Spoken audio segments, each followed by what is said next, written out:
सदगुरु जोगी पीर धाम से समझेंगे कि हमें बाबा जी से या जोगी जी से क्या मांगना चाहिए जो हमें सब कुछ मिल जाए, सर्व सुख मिल जाए। तो पहली चीज मांगनी चाहिए दर्शन। जब दर्शन मांगेंगे तो कीर्तन भजन का सत, अब दर्शन तभी होगा जब हम कीर्तन भजन सत्संग में जाएंगे, गुरु का भी या बाबा जी की किसी मूर्ति का, उनके धाम का, उनके मंदिर का। तो दर्शन मांगे ताकि कीर्तन का, जो कलयुग में कीर्तन प्रधान है, ये रास्ता खुला रहे।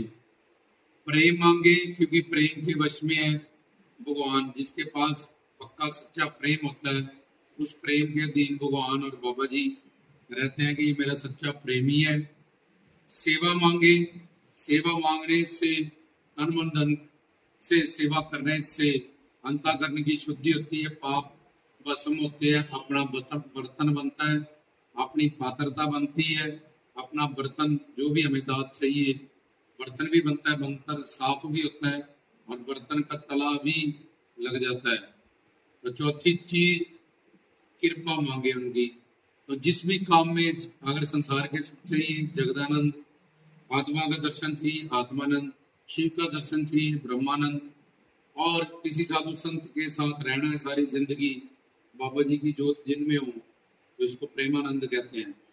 अब बाबा जी से क्या मांगे जो सब मिल जाए, तो यही चार चीजें हैं जो बाबा जी कहते हैं मुझसे लोग ये मांगते हैं वो मांगते हैं, फिर वो कामना पूरी होने के बाद में कुछ और मांगते हैं, फिर वो कई बार पूरी होती है नहीं होती है तो भटक जाते हैं, दर दर धक्के खाते हैं या फिर नास्तिक हो जाते हैं।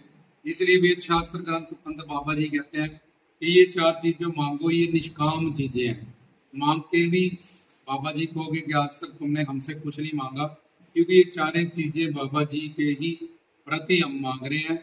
जैसे संसार में जिससे रिश्ता और प्रेम रखते हैं वो भी हमारी हेल्प करता है। जो बाबा जी से रिश्ता और प्रेम रखेंगे तो बाबा जी सुप्रीम पावर है, शिव की जोत है, हमें अवतारी है, वो कलयुग के अवतार है, तो कृपा ही। तो उनका दर्शन मांगे, उससे फायदा के सेवा दर्शन मांगने से जो रास्ता है धाम का या सदगुरु का या कीर्तन का या मंदिर धाम का खुला रहेगा।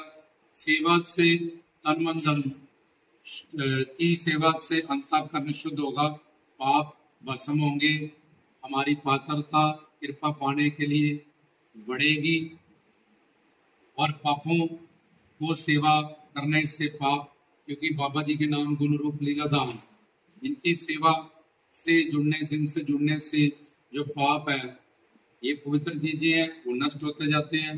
उनका कृपा मांगे, चाहे जगदानंद है, संसार में ही कुछ चाहिए तुम्हें, आगे आत्मा का आनंद चाहिए, तो ये सब कृपा में चारों आनंद आ जाते हैं। तो जो भी तुम्हें चाहिए, जैसे भी संस्कार इंटरेस्ट रुचि है वही तुम मांगोगे। संसार का आनंद जगदानंद, आत्मा का आनंद दर्शन समाधि में जो मिलता है आत्मानंद, शिव पिता परमात्मा का दसम द्वार खुलने के बाद जो दर्शन ब्रह्मानंद, और किसी साधु संत वीर फकीर महात्मा की, जोगी नाथ की, सदगुरु की करीबी, ये प्रेमा अनंत उनका प्रेम और सेवा बाबा जी के रूप। तो जो भी चाहिए ये चार चीजें ही बाबा जी से मांगे, फिर और कुछ इसके बाद रह नहीं जाता जो मांगने वाला हो।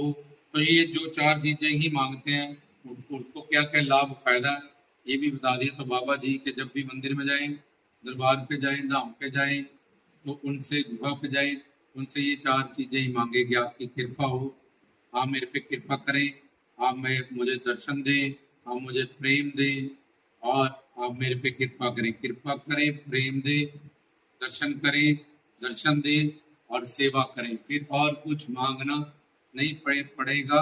और ये चार चीज मांगने के बाद बाबा जी कहेंगे कि भाई तुमने तो आज तक मुझसे कुछ नहीं मांगा, क्योंकि ये चारों चीजें निष्काम चाहत में आती हैं। तो बाबा जी की फुल ऑन कृपा पाने के लिए हमें निष्काम और निरंतर उनके नाम जब, ये दो शर्तों को पूरी करना पड़ता है। इसलिए अगर चाहते हो ओवरऑल हर चीज पे कृपा आ जाए, रहमत हो जाए, तो ये चार चीजें ही मांगे, कोई पांचवी चीज की डिजायर ना रखे। इसी के दिन फिर सारे सुख और सारी कामनाएं ऑटोमेटिकली पूरी हो जाएंगी। जय हो।